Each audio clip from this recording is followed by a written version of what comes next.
प्यारे बच्चों, आज लेक्चर 5 में क्लास 11 मैथ के चैप्टर समांतर श्रेणी के एक्सरसाइज 9.2 के क्वेश्चन 11 से हम शुरुआत करेंगे। क्वेश्चन 11 में दिया है, यदि किसी समांतर श्रेणी का प्रथम P, Q, R पदों का योगफल क्रमशः A, B तथा C हो तो सिद्ध करें कि A/P of Q minus R plus B/Q of R minus P plus C/R of P minus Q बराबर 0 मिलना चाहिए। तो प्यारे बच्चों, हमने आपको बताया था कि हम दो चीज कॉमन जो लेते हैं हमेशा। अब देखिए सवाल में small a, small b, small c दिया है, इस आते हम a, b, c नहीं लेंगे, मानेंगे माना समांतर श्रेणी का प्रथम पद हमेशा a लेते हैं, यहाँ कैपिटल a लेंगे क्योंकि पहले से स्मॉल a, b, c का उपयोग हो चुका है। तो माना समांतर श्रेणी का प्रथम पद कैपिटल A तथा सार्वंतर स्मॉल d है, तब ध्यान से देखिएगा, प्रश्न में दिया है किसी समांतर श्रेणी के P पदों का योगफल A है, Q पदों का योगफल B है, R पदों का योगफल C है, तो हमें यह सिद्ध करना है। तो प्यारे बच्चों, हम जानते हैं कि समांतर श्रेणी में n पदों का योगफल का सूत्र होता है Sn बराबर n/2 of 2a plus n-1 of b। इसी सूत्र के प्रयोग से हम इस प्रश्न को हल करेंगे।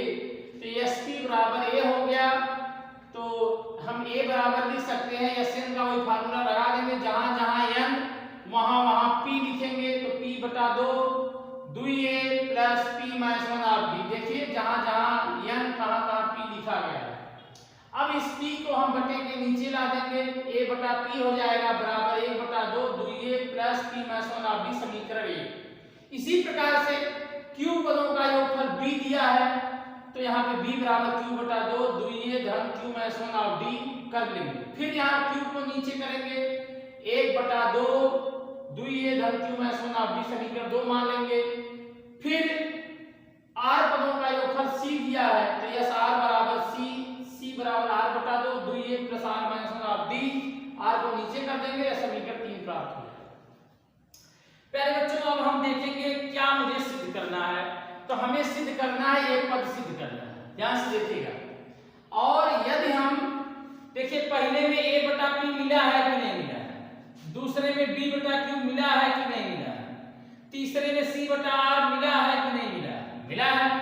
यदि हम समीकरण 1 के दोनों पक्षों में q माइनस r से गुणा कर दें, समीकरण 2 के दोनों पक्षों में r माइनस p से गुणा कर दें, और समीकरण 3 के दोनों पक्षों में p माइनस q से गुणा करके सबको देखिए जोड़ दें, तो हमें आंसर क्या मिलना चाहिए? 0 मिलना चाहिए। तो हम उसी का प्रयोग करेंगे। LHS क्या दिया है? A/P of Q minus R plus B/Q of R minus P plus C/R by of P minus Q। अब हम यहाँ लिखेंगे कि समीकरण 1 में Q माइनस R से, समीकरण 2 में R माइनस P से, समीकरण 3 में P माइनस Q से गुणा करके जोड़ने पर ये चीज लिखना पड़ेगा। तो लिखेंगे समीकरण 1 में Q माइनस R कामा समीकरण 2 में R माइनस P तथा समीकरण 3 में P माइनस Q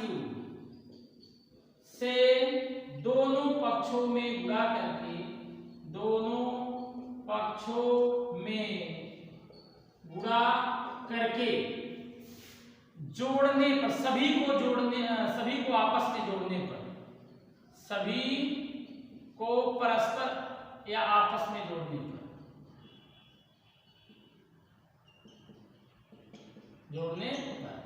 तो जोड़ेंगे देखिए यही प्राप्त होगा। जो यह पद है यह LHS पद है, देखिए यह LHS पद है, यह है, तो जोड़ेंगे तो यही मिलेगा। लेकिन बराबर में उधर क्या मिलेगा ये आप चीज देखिए, ध्यान से देखिएगा। तो अब हमें यह पेज, चलिए पहले ये पेज लिख ले। देखिए यहाँ गुणा किया गया है A बटा P, समीकरण 1 में किसका गुणा किया गया है Q माइनस R का, तो हम ये गुणा कर रहे हैं, यहाँ हो गया Q माइनस R धन, यहाँ गुणा करिए R माइनस P से, तो हो गया B बटा Q R माइनस P धन, तीसरा क्या है C बटे R गुणा किया गया है P माइनस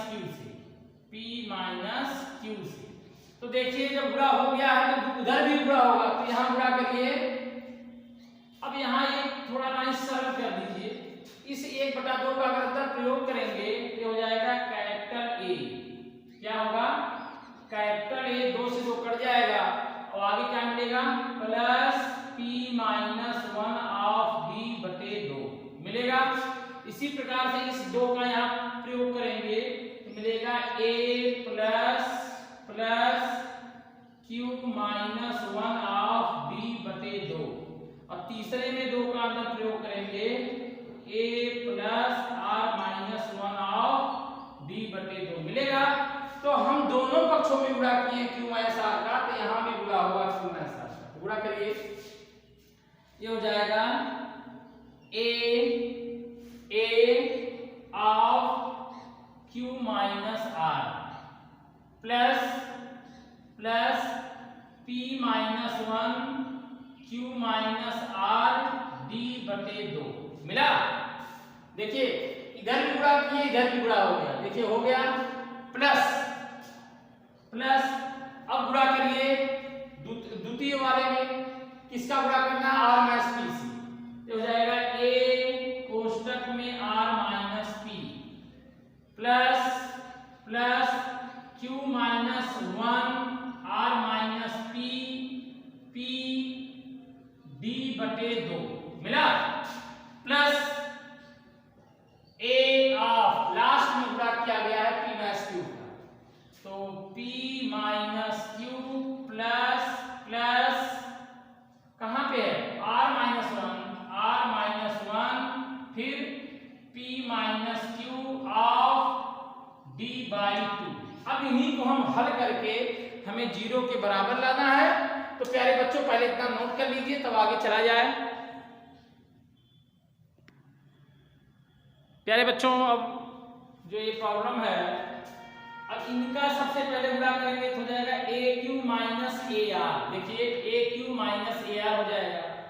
इसके बाद हम AR माइनस AP लिखेंगे, AR माइनस AP हो गया, फिर AP माइनस AQ हो जाएगा, AP माइनस AQ। हमने यह पद और यह पद को एक साथ में लिख दिया आसानी करने के लिए। इसके बाद प्यारे बच्चों हमने P माइनस 1 का Q माइनस R में गुणा किया है, D बाई 2 को इसे छोड़ दिया है, फिर R माइनस P और Q माइनस 1 और R माइनस P का आपस में गुणा किया है, D बाई 2 को छोड़ दिया है इंटू करके, plus R minus 1 P minus Q का गुणा किए हैं और D बाई 2 को ऐसे यहाँ पे छोड़ दिए हैं।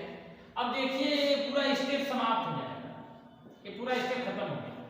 D बाई 2 का गुणा करिए तो हम पूरे फंक्शन में D बाई 2 कॉमन ले सकते हैं, 0 प्लस D बाई 2, अंदर क्या मिलेगा, अंदर मिलेगा P माइनस, देखिए PQ minus PR minus Q plus R plus यहाँ क्या मिला QR minus QP minus R plus P, आगे क्या मिला RP minus RQ minus P plus Q। प्यारे बच्चों PQ से PQ खत्म हो गया, PR से PR खत्म हो गया, Q से Q खत्म हो गया, R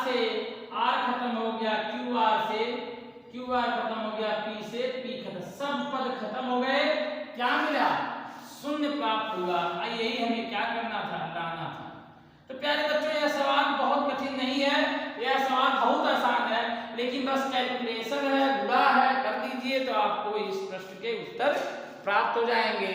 अब हम क्वेश्चन नंबर 12 को हल करेंगे। अगला प्रश्न है, किसी समांतर श्रेणी के m तथा n पदों के योगफल का अनुपात m स्क्वायर अनुपाते n स्क्वायर है, तो दर्शाइए कि m तथा n पदों का अनुपात 2m-1 अनुपाते 2n-1 है। तो यहाँ पे हम सबसे पहले समांतर श्रेणी लिखेंगे। समांतर श्रेणी का मानक रूप क्या होता है? a plus d, a plus 2d, a plus 3d, ऐसे करके यह श्रेणी आगे की तरफ अग्रसर होती है। तो कह रहा है कि m तथा n पदों के योगफल का अनुपात, अर्थात यम बटे यन का अनुपात दिया है। यम स्क्वायर अनुपात को बटे के रूप में भी हम लिख सकते हैं। तो यम को लिख सकते हैं यम बटा 2 of 2a plus m-1 of d बटे n/2 of 2a plus n-1 of d बराबर m स्क्वायर बटे n स्क्वायर। प्यारे बच्चों, यहाँ से हम 2 को 2 से काट सकते हैं और m को 1 m से, n को 1 n से भी काट सकते हैं और तिरछा गुणा कर सकते हैं। तो तिरछा गुणा करेंगे तो क्या मिलेगा? 2an धन और n d ऑफ n-1 बराबर 2am plus md of n-1। अब इसको हल करिए तो क्या मिलेगा? देखिए, यहाँ गुणा कर दीजिए, या 2an इसको उठा लाइए, माइनस 2am बराबर इसका गुणा कर दीजिए तो हो जाएगा md माइनस, देखिए mnd, यहाँ से इसको उठाएंगे तो हो जाएगा mnd माइनस nd प्लस उधर जाएगा तो प्लस nd हो जाएगा, ये हो जाएगा माइनस md। यह पद स्वतः खत्म हो जाएंगे, इसमें से कॉमन ले लेंगे 2a तो मिलेगा n-m बराबर, यहाँ से d कॉमन ले लीजिए तो मिलेगा n-m, यह सेम पद कट जाएगा तो 2a बराबर d प्राप्त होगा, या a बराबर d बटे 2, ये आपका मान प्राप्त होगा। तो हमें a का मान प्राप्त हो गया उपयुक्त को हल करने पर। अब कहा क्या है कि यमवे तथा यनवे पदों का अनुपात सिद्ध कीजिए। तो हम यहाँ से यमवे तथा यनवे पद निकालेंगे, tm बटे tn क्या होता है प्यारे बच्चों? tm बराबर होता है a plus n-1 of d। तो tm बराबर क्या होगा? a plus m-1 of d बटे a plus n-1 of d। अब हम यहाँ मुझे a का मान दिया है तो हम 2a बराबर d लिख सकते हैं। तो यहाँ पे आप लिख दीजिए, अंश व हर में 2 का गुणा कर दीजिए, अंश व हर में 2 का गुणा कर दीजिए तो आपको मिल जाएगा 2a धन 2md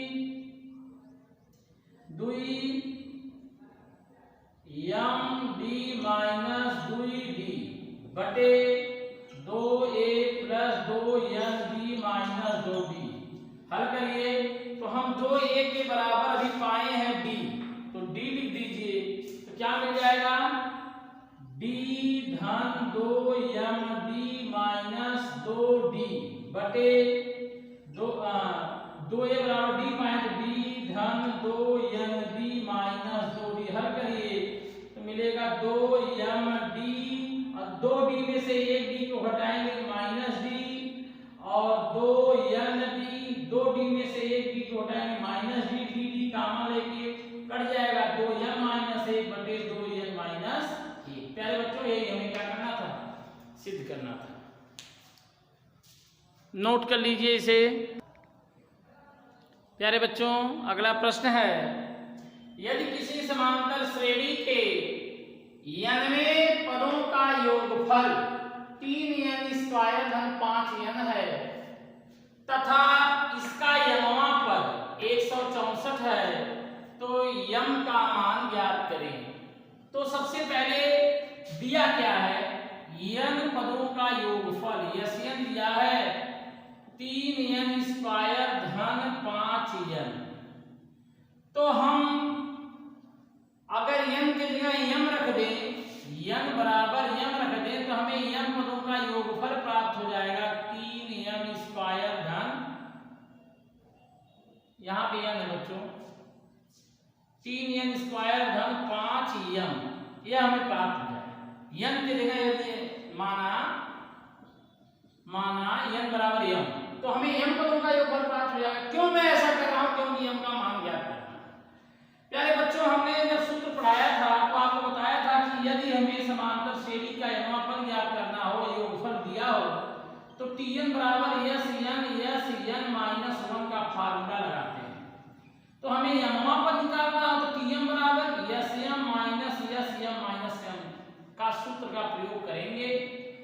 तो हमें चाहिए Sm माइनस 1, तो जहां जहां m है वहां वहां m माइनस 1 कर दीजिए, हो जाएगा m माइनस 1 का whole square plus 5m minus 1। हल करिए तो हो जाएगा a माइनस b का होल स्क्वायर m स्क्वायर धन 1 माइनस 2m धन 5m, बोलिए 5m माइनस 5। हल करिए तो 3m² धन 3 माइनस 6m धन 5m माइनस 5। तो क्या मिलेगा, 3m², 6m में से 1m घटाएंगे तो हो जाएगा m, और माइनस 5 में से 3 घटाएंगे तो माइनस 2 प्राप्त हो जाएगा। तो हमें प्राप्त क्या हुआ, Sm माइनस। अब हम निकालेंगे Tm, यानी कि यमवां पद निकालेंगे तो हो जाएगा Sm माइनस Sm -1। Sm का मान हमें ज्ञात है 3m² धन 5m माइनस, इसको माइनस का प्रयोग करके लिख दीजिए तो हो जाएगा माइनस 3m², माइनस माइनस का प्लस m प्लस 2। हल करिए तो प्राप्त होगा 3m² से 3 में इसका कट जाएगा, 5 1 6m धन 2 प्राप्त होगा। यही इसका क्या है, यमवां पद है, और यमवां पद दिया है यमवां पद Tm बराबर 164। ये हो जाएगा 164 बराबर 6m धन 2 को इधर करेंगे 162 बटे 6 बराबर m मिलेगा। 6 से काटिए तो 6 दूनी 12, 6 सते 42, अर्थात m का मान क्या होगा, 27। तो प्यारे बच्चों मुझे उम्मीद है कि ये प्रश्न आपको आएगा समझ में। यदि आपको सूत्र याद है तो ये प्रश्न आप आसानी से कर सकते हैं।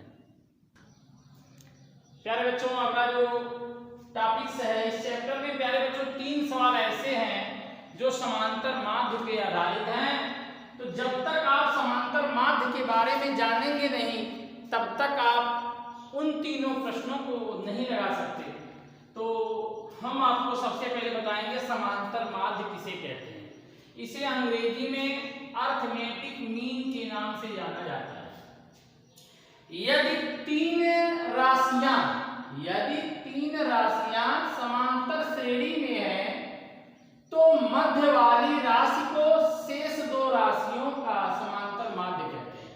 यदि 3 राशियां समांतर श्रेणी में है, जैसे मैं कह दूं कि 2 4 6 इसमें है समांतर श्रेणी में है, तो जो मध्य वाली राशि है 4 जो है इनका क्या होगा, समांतर माध्य होगा। अभी हम बताएंगे कैसे होगा। इसे कैपिटल ए से प्रदर्शित करते हैं, अर्थात समांतर माध्य को हम कैपिटल ए से प्रदर्शित करते हैं। माना दो राशियां ए व बी हैं तथा इनका समांतर माध्य कैपिटल ए है, तब हम ए बी समांतर श्रेणी में होंगे। और आप जानते हो कि यदि तीन पद T1 T2 T3 किसमें हो, समांतर श्रेणी में है, तो आप जानते हो कि T2 माइनस T1 बराबर T3 माइनस T2। इसी सूत्र का प्रयोग करके a माइनस ए बराबर b माइनस ए करके हम a का मान निकाल लिए, a धन b बटा 2। अब इसका प्रयोग करके हम आपको बताते हैं, जैसे तीन राशियां दी गई हो 2 4 6 समांतर श्रेणी में, तो हम यहाँ कहेंगे कि जो 4 होगा यह 2 6 का समांतर माध्य होगा। कैसे होगा, 2 धन 6 बटा 2 करिए, तो 6 2 8 बटे 2 4 बराबर 4 मिला कि नहीं मिला। तो किन्हीं दी गई दो राशियों का समांतर माध्य ज्ञात करने के लिए हम कैपिटल ए बराबर ए धन बी बटा 2 सूत्र की सहायता से दी गई दो राशियों का समांतर माध्य ज्ञात करते हैं। अब इसमें प्यारे बच्चों दो राशियों के बीच में यन समांतर माध्य पद को प्रवेशित करना है, लगाना है, फिर एक फार्मूला का डेरिवेशन है जो कि हम अगले लेक्चर में आपको बताएंगे।